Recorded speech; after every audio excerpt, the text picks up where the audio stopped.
Today, I really want to talk about playing to your strengths and not to your weaknesses. Hello everybody, I'm Roadblock and this is a Raid Shadow Legends video. So I was really inspired by a lot of things for this video, but it's mostly because of stuff that's going on in the game right now. So we have a 10x coming out for the new mythical champion, Karosa, and I don't think you should pull during the 10x because there's not also a 2x. Primals are just too valuable to waste for the average player to waste during a non-2x event. Even if there's a 10x that this would be the mythical that you pull, it's still not really worth it in my opinion. And I just kind of wanted to make that clear. But while I was watching other content, learning more about the 10x coming out, I saw a couple of tier lists for mythicals and other champions, and it was really funny because I saw on their tier list some of the mythicals that exist for my account are in the lower tier of mythicals, and it kind of made me think. I don't disagree with their opinion, to be clear. However, listen up. I just got a new promo link that you can use to follow along with me on my latest free-to-play adventure and get a free Elenaril as well as 3 more powerful epics as you level up. Here's how to do it. Log out of Plarium Play and uninstall. Click the link in the description and register with a brand new email. Launch Raid and complete the tutorial. Go to your inbox and claim your first champ. Don't miss out on your chance to get Elenaril right after signing up, as well as Fayne, Uugo, and Tagoar as you progress through Raid. Click on my link right now and let's crush this together. Everybody's account has different strengths and different weaknesses. So a champion that might be considered B tier or A tier and not maybe S tier doesn't mean that they can't give you value on your account. And so I wanted to come and discuss that a little bit because it's something that I see all the time where people have very strong champions on their account and they don't build them because they're not the big flashy champions, right? It's not Newt, it's not Marius, it's not these super S tier high quality crazy good champions, but they could still bring a lot of value to you and your account. And I think it's very important to kind of understand that because you could be doing yourself a really big disservice. And there's a lot of different champions that kind of come to mind when I think about this. Now, the first one that I want to really talk about is gonna be like Androck, for example, right? I actually, until recently, thought Androck was really good, right? He's very effective for me in the areas that I use him. I mostly use him as a turn meter battery. So every time critical hits are inflicted by allies, fills the turn meter of all allies by 5%, right? So I can get a lot of turn meter out of this throughout a fight, especially long fights like Hydra. I get a lot of value out of this. Also give him a journal to increase that turn meter boost, right? So, but a lot of people have him ranked pretty low and would like to see him get a buff, which to me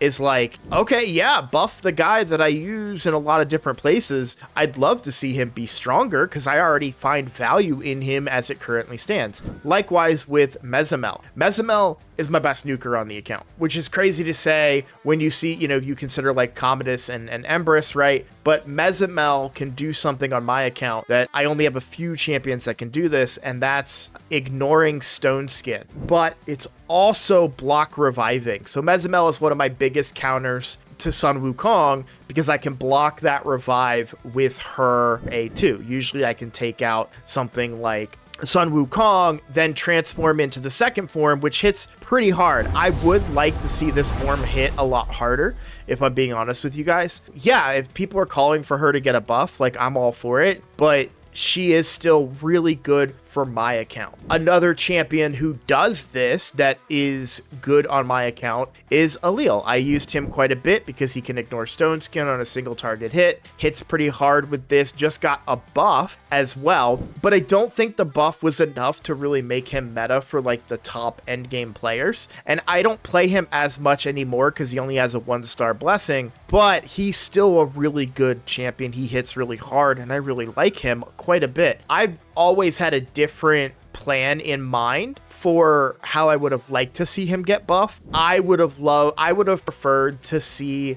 this decreased defense, weaken, and block buffs just happen all the time. What he does is he changes increased defense to decreased defense and strengthen into weaken. I would have just preferred this to be just unconditional, right? Just he would be one of the only champions to do block buffs, decreased defense, and weaken all on the same ability, which would basically, in my opinion, have made him like a better Uugo. I thought that would have been a better change for him, but obviously they want him to be a nuker. I get it, that's fine.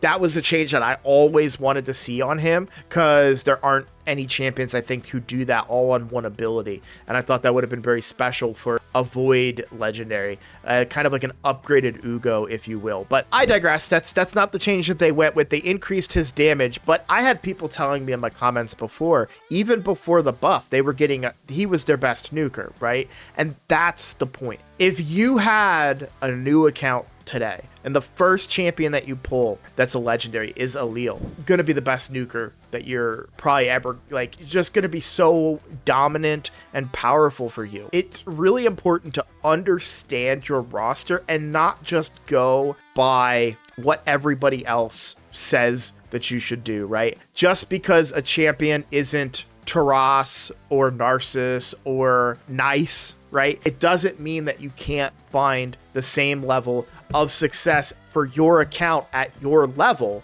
as if you had those champions, right? Now, there are limitations to this concept, and those limitations come in the form of something like Newt.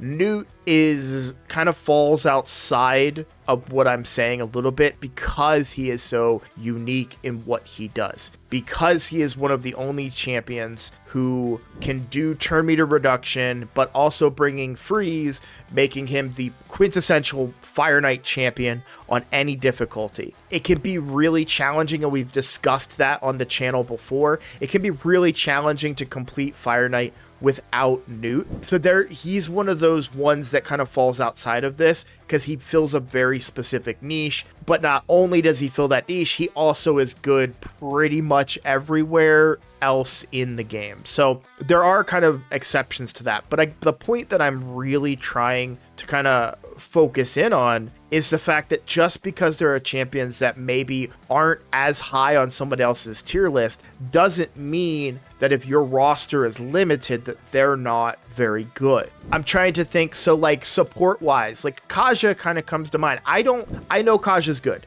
I use Kaja, okay? But I feel like a lot of people maybe don't value her as good as she should be valued as a support, because she doesn't kind of fall into certain situations. Like, she's not as good as something like Elva. I would say I would probably pick Pythion over her, even Duchess over Kaja. But if you don't have those champions, Kaja's a great carry. She brings a turn meter fill by 20% and a cleanse, and places block debuffs, albeit only for one turn. That's not the end of the world. You can get extensions and other ways to get value out of that. And then has a full team revive with 50% HP and turn meter, as well as crit rate and crit damage on them. A little bit of healing out of the A1, reduces turn meter effects from enemies by 50% against her. So there's value out there, right? Now, is she my go-to support? No, but you're gonna find value in other champions, and I think it's important to understand your account. Here is the best example. I saved the best for last. I only recently pulled a Prince Kaimar. Very recently. I didn't have any cooldown reset outside of rares. I didn't have any other cooldown resets outside of like rares, but I found a way. I was super proud of this team, the concept of these two champions for a very long time, and that's Lady of Ireth and Emic Chunkheart working together. They both have decreases the cooldown of all ally skills except this champion by 1 turn. Likewise, she decreases the cooldown of all ally skills except this champion by 1 turn. So using them together actually kind of gave me a really good value of cooldown reduction. And I'll kind of show you what I mean here. So one of the dungeons that I use them in the most is this dragon team that uses Calvalax and Teodors. You can see here, I'm not using any cooldowns, right? Or I'm not using their cooldown stuff. You haven't heard that sound effect. But here we're going to see it. Cooldown reduction, And now we're going to get through the wave very quickly here. We get 2 more turns with them. We get through the wave, and now we get to the boss. Cooldown reduction, and now I'm going to be able to burn through the boss by activating all of those poisons. So I killed the waves by activating poisons, and then I killed the boss by activating poisons. Now, there are better versions of this team where I don't necessarily need cooldown reduction, but then I have to build and level champions that I would not necessarily want to build and level. So this gives me just some really good value, but that is a team I've been using for a very, very long time. But I don't know that a lot of people consider, even with her change, Lady of Ereth, the reviews are a lot better than they were, for sure. But, and I'm not saying, and Emic is pretty good, like we kind of all know that. But the key point that I'm trying to make here is that I didn't have Kymar, I didn't have Yumiko, Crixia, like I didn't have the big names when it comes to cooldown reset, but I was able to make it work with other champions. So just because you don't have these really account defining champions doesn't mean that you can't find other ways to find success and succeed. And I think it's really important to understand that. So I would take a deep, hard look at champions that you might not be using, ones that you might be sleeping on, and look at their kits, like really look at them and say, like, do I have value here? Can I find use for this champion? Can they fill a role that I need to be filled? I think another example is Gwyndolin the Silent. She doesn't have gear on her right now because I rotate her gear between her and Uugo. In fact, I have to gear her because I have to go do Chimera tonight, and I just remembered that. So there goes everything else I was going to do tonight. Glad I made this video, or I wouldn't remember that. But Gwyndolin is key to my Chimera runs, and it's so much so that, like I said, I'm constantly swapping gear and spending several 100,000 silver. I'm constantly changing her gear in order to use her for Chimera, and I think people mostly know that she's pretty good, but I don't know that she's gonna be like an S tier topping the list when it comes to a lot of champions, but doesn't mean that you can't find use for them. It doesn't mean that there isn't value there to help take your account to different levels. And so I highly recommend kind of going through your account and maybe find some of those sleepers. I actually really like Greathoof Loriaca as well. Because I have Bolent Freewalker, I really enjoy using Skinwalkers because I have the faction unity for Skinwalkers, and he's actually really, really good in my opinion.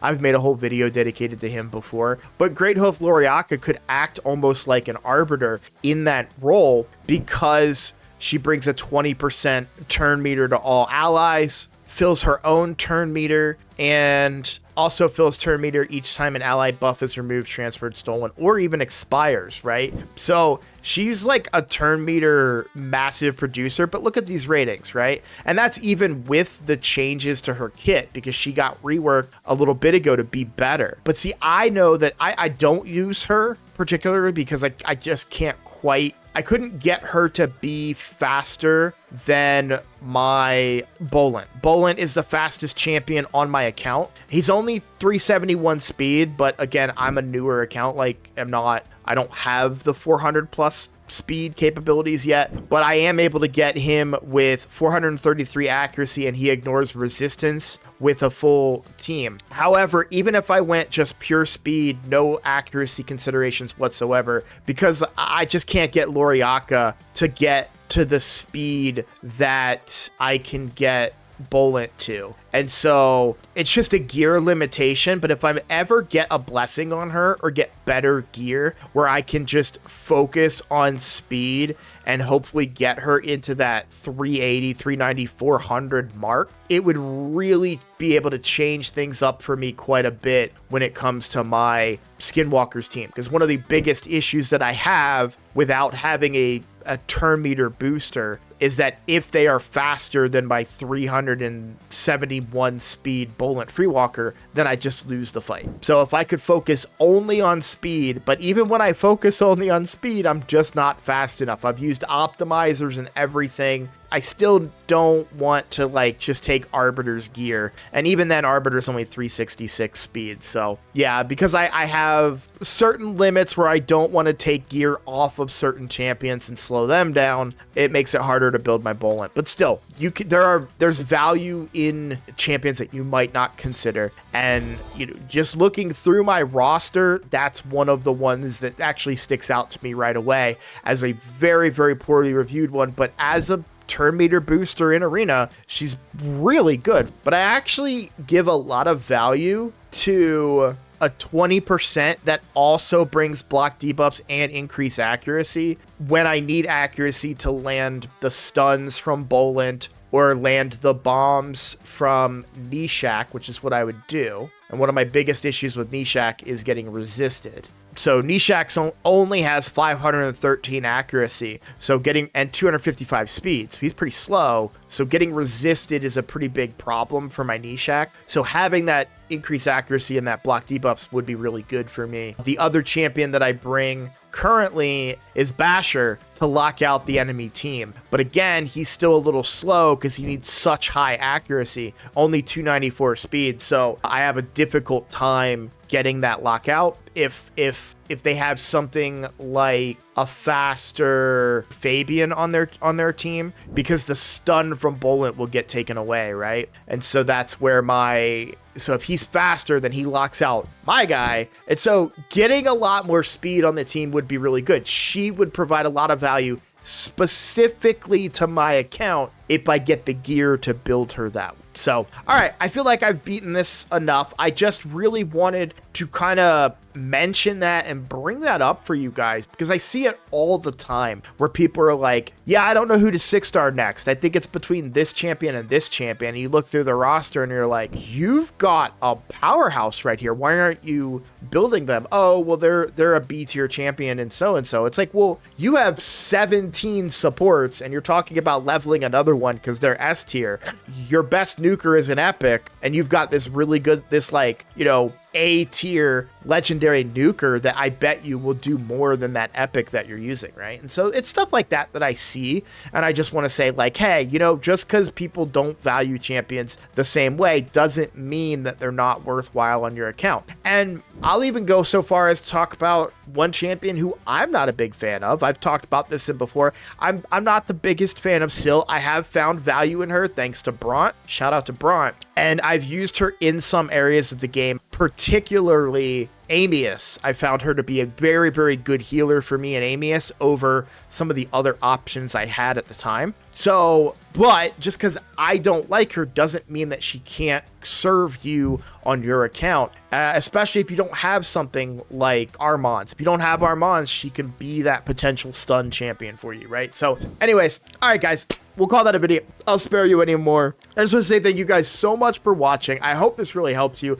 I'm really trying to appeal and make videos for newer players right now. I really kind of want to give you guys advice and helpful tips. So let me know in the comments what you guys think about what we were talking about today. And if you're new here, please consider subscribing. And as always, I look forward to seeing you all in the next video. Take care.